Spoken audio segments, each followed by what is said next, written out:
Focus on B, the single-part video series where I take a look at a game that I definitely wouldn't want to do a Let's Play of because it just isn't fitting for the format, but it has a lot of qualities that I want to talk about. I just died. This is DUX, specifically DUX 1.5. So, you like Classic Game Room? I fucking love Classic Game Room. You know what they did a video on many years ago, back in 2009? Is this game. Well, not this version, it was the original DUX. The original DUX, as I have recently played, is fucking unplayable, honestly. This 1.5 release, which took 5 years to come out after the original, is much better. As you just saw, I died several times, but that's okay because I respawn instantly. In the original, if I were to die, I would have to watch a freaking screen transition with fade to white, and then I'd come back to my last checkpoint. Now checkpoints act as a reset for when you get a game over, right? The game, you actually have like a rapid fire, the game plays a lot smoother overall. And yeah, it's just the better experience. But anyway, what the hell is DUX? It's a spaceship shooter, as you can see. In not just any spaceship shooter, it's a spaceship shooter released in 2009, initially, for the Sega Dreamcast. Which, you know, it's like, wait, hold on, wasn't the Dreamcast discontinued in 2001?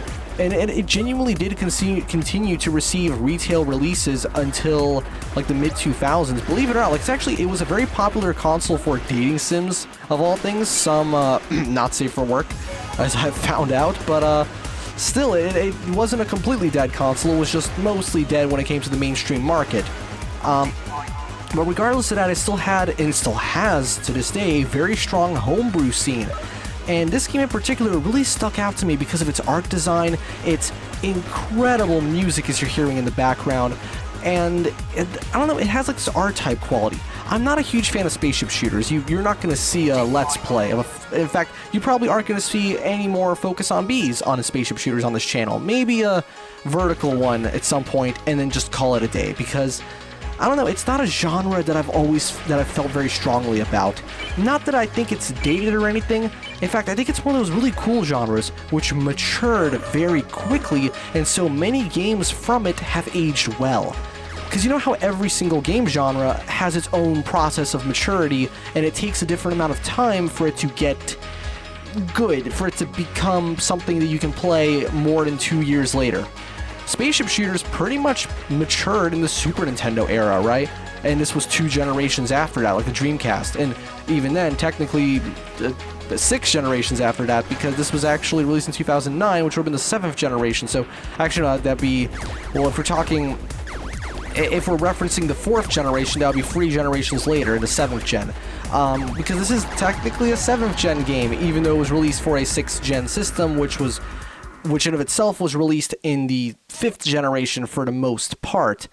And wow, I'm already done with the first stage. You cannot believe how much easier this game got with the updates. Seriously.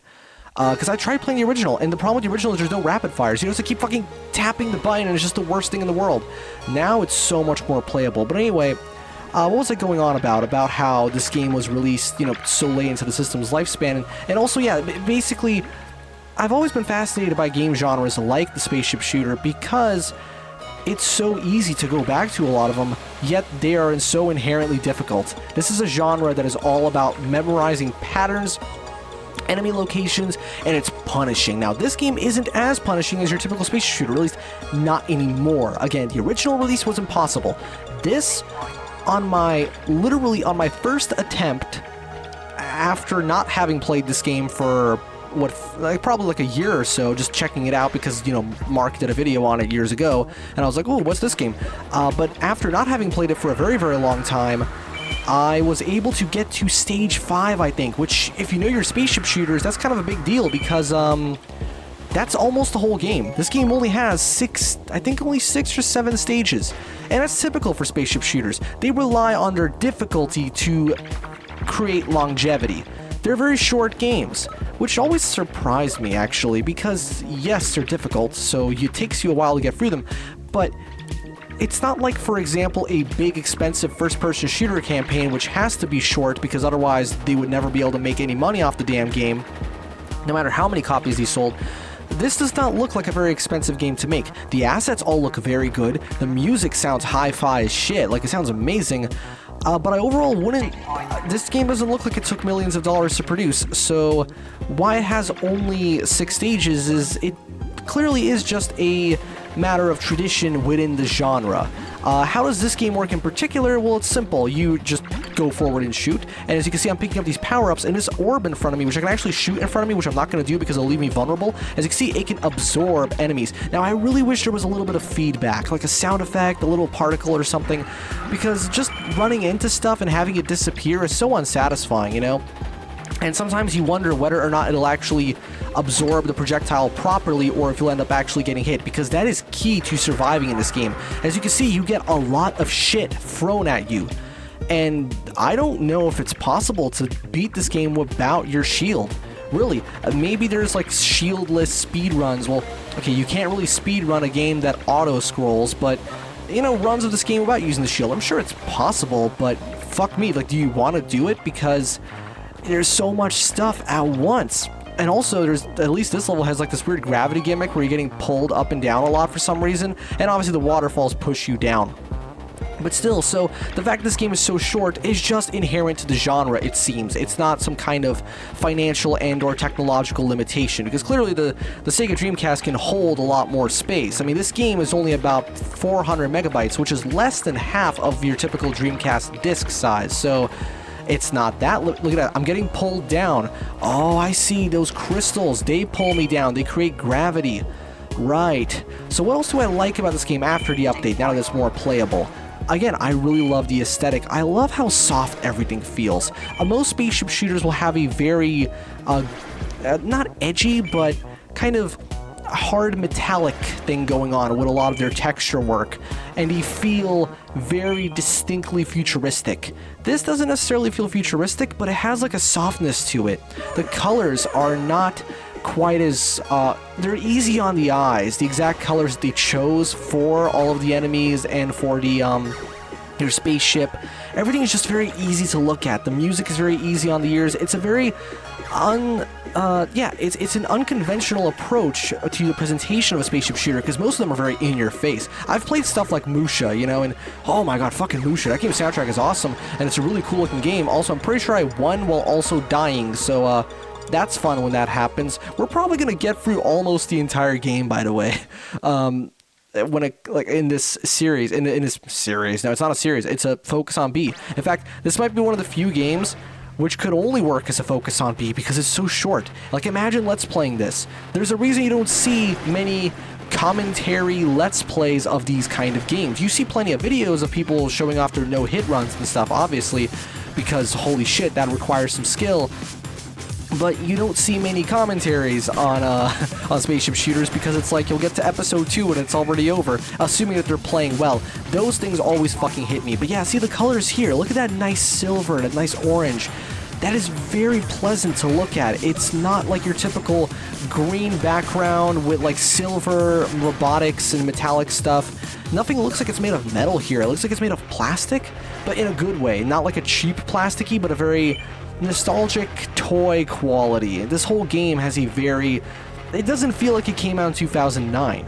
And that's a compliment. Like, it feels like it came out during the Sega Genesis...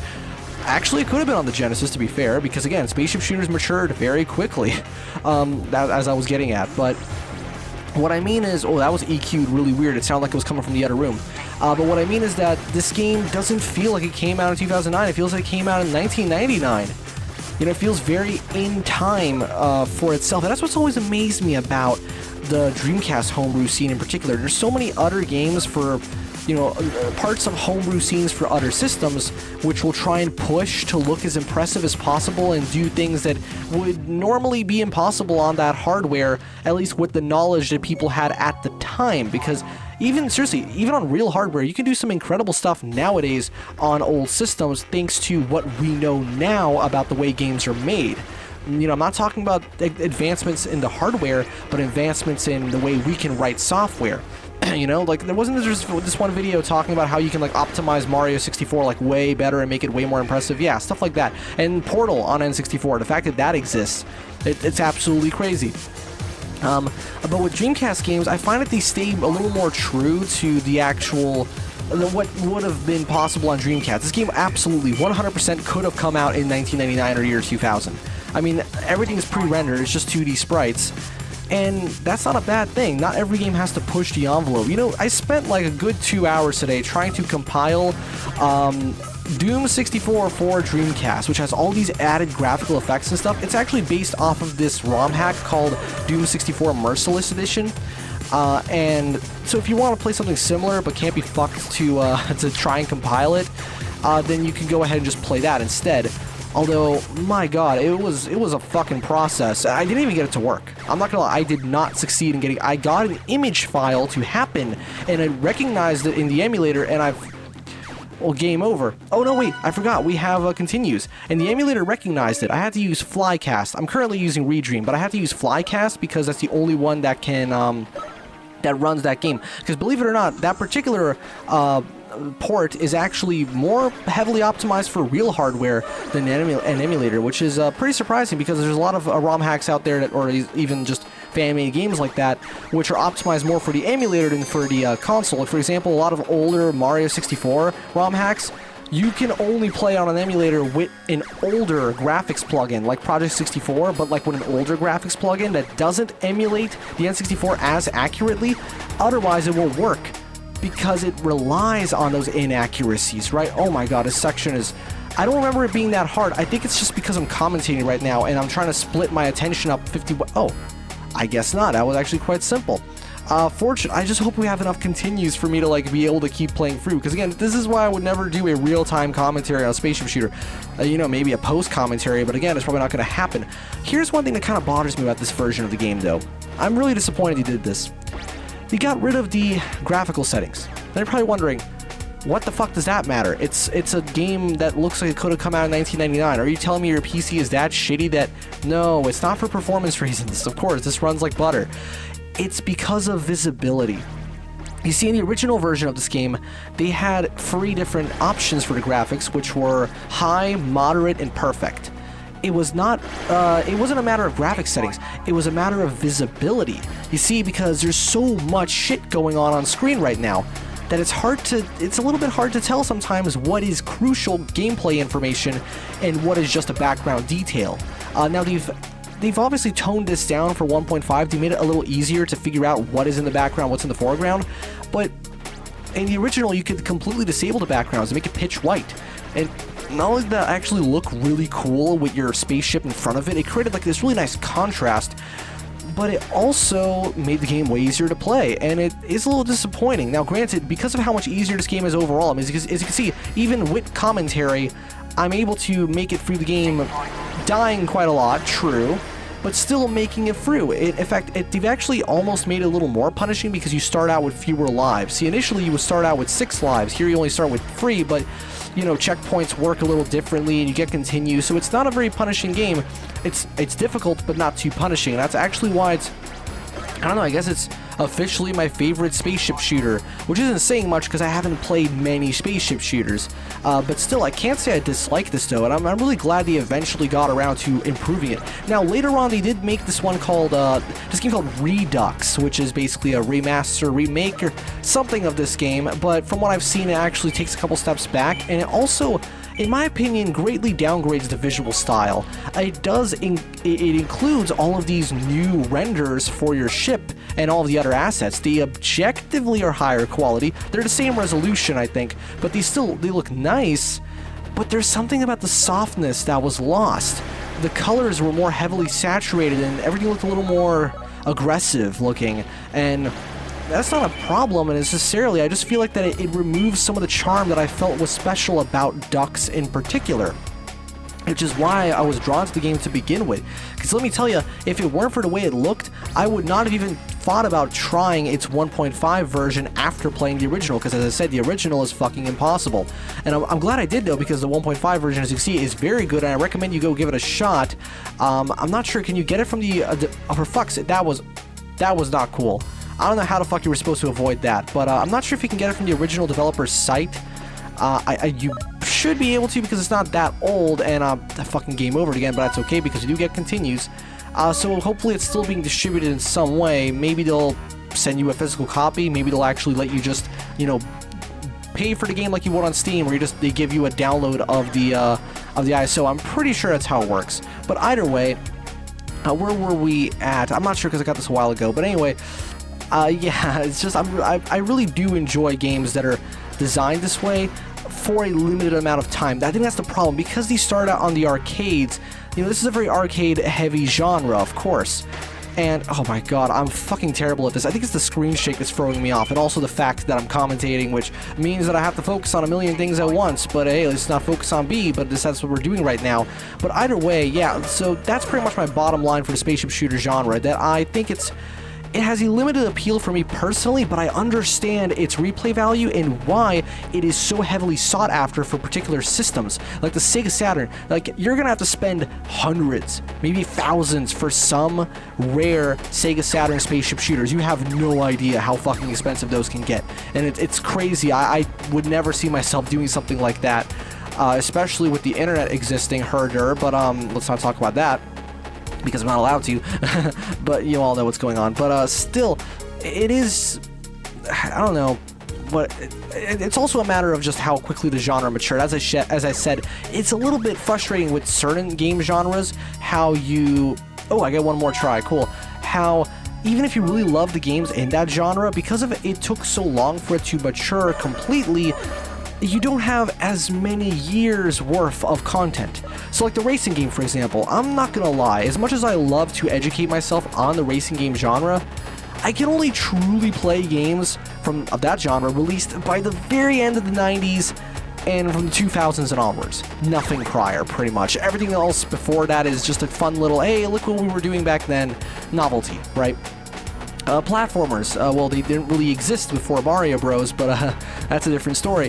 What else? First-person shooters. Really, anything before Doom or Wolfenstein 3D. Even Wolfenstein 3D is kind of hard to go back to, but Doom, yeah, sure. And even then, even after Doom, there were tons of games that just fucking sucked. In fact, there's still shitty first-person shooters being made, to be fair. But you get the idea. The genre matured around the late 90s and in the 2000s as well. That really was a time period for a lot of genres maturing, come to think of it. The RPG matured a little faster, but the spaceship shooter matured really quickly, as I said. In fact, in the arcades, it matured even sooner than it did on consoles. You know, it reached a point of just being polished and beautiful sounding and playing super great and running smooth. It was not hard for that to happen. And that is one great benefit of this genre, the fact that you can go back fucking 40 years into the past and find games that are still pretty damn playable. You get to the mid to late 90s and you're pretty much set, right? Like, the games are brand new, as in they're like brand new, because not that many things have changed. It's similar to, I guess, games like point-and-click adventure games. Those too, you know, like stuff like Myst. Well, the problem with Myst isn't that it's technically aged, it's that tastes have changed so heavily. You know, like, that kind of game will never become successful again. Like, that game was a breakthrough back then because of its technology, primarily, because of its use of CD-ROM and stuff, and it just showed how many images you can put in a game like that, and had the kind of world you could build using that pre-rendered technology. Nowadays, it would, I mean, yeah, you still get games, like, Myst has been remade several times, but let me tell you, it's not going to be breaking any sales records anytime soon, right? The industry has changed, and that's okay. I'm just seeing how freaking long I can survive. Also, I love this level's aesthetic. It's just a world made out of bubble gum. It's just great. As I said, this game's look is, I've never seen anything like it, and I do truly love the fact that it is so true to its time period. 10 years before its time period. It just kind of, I don't know, maybe it's because I was born like 2009. In my head, anything prior to me becoming an adult is like the past. Like, there's no difference in my head between like 2012, for example, and 1992. Obviously, there is a very big difference, but you get the idea. It's all kind of like the same span of time in a way. That doesn't make a lot of sense, but that's kind of how I feel about it. And I am very, very glad that this game got the treatment that it did to become better. Because imagine if enough people strongly dislike the original version, because like, it mainly sold on the novelty of the fact that, hey, it's a new new spaceship shooter on the Dreamcast, so, you know, people bought it because Dreamcast fanatics will buy anything, as Mark once said, and that's actually kind of true. But I am very glad that its flaws did not stop it from seeing that remade version, because DUX 1.5 is the way to go, right? I don't really care for Redux. but this is great. This is so much better. I cannot imagine myself ever going back to the original. I may be a stickler for the original versions of most games. You know, I will find a way, even if it's inconvenient, even if it's objectively inferior, I will find a way to play that very first version. Like how, for example, technically, the first ever console version of Doom was 32X Doom. You probably don't want to be playing that version, even though it is not bad, to be fair. In some ways, it's almost better than the Super Nintendo version. Although the Super Nintendo version is a little more polished, especially thanks to the music being way better. Like, the drums sound great on that. And obviously, there's Jaguar Doom as well. And, fuck, I did a whole focus on B on Doom 64. That's where I talked about that. But anyway, I'm just trying to figure out how to end this video because maybe this boss will do the job for me, because I'm surprised I'm still surviving. Like, I really don't want to accidentally end up beating the game in this episode of Focus on B, because that's not the point. I'm supposed to be ending the episode by about now, but as you can see, they've really made the game easy. Oh, I wonder if that upset a certain number of people as well, because, you know, these games are all about the difficulty, as I said, so maybe if it's too easy, you don't really feel like you get anything out of it. The reason why these games can get away with being so short is because they're so hard that it takes you forever to figure out how to beat them, so you feel like you're getting a lot out of them. But if I, someone who completely just sucks at these kind of games, I'm terrible at it, even let alone first-person shooters and spaceship shooters as well. I'm not very good at most video games, to be honest. If I can beat this while fucking commentating over it, that would just be... I'm done with this stage. Okay, let's just end it, alright? I don't want to keep going. No, I actually do want to keep going, but I feel like obvious. Yeah, we're gonna end this, ooh! The background is perfect, as it used to be. That's okay. Let's pause it right there. Let's call it a day, all right? This has been Focus on B, the single-part video series where I take a look at a game that clearly would not make up for a great Let's Play series, but still has a lot of qualities that I wanted to talk about. I feel like I was able to get them through, despite the fact that I was a little bit overwhelmed by all the shit going on screen. And we'll see you guys next time with another episode of Focus on B. This has been DUX. See you guys next time.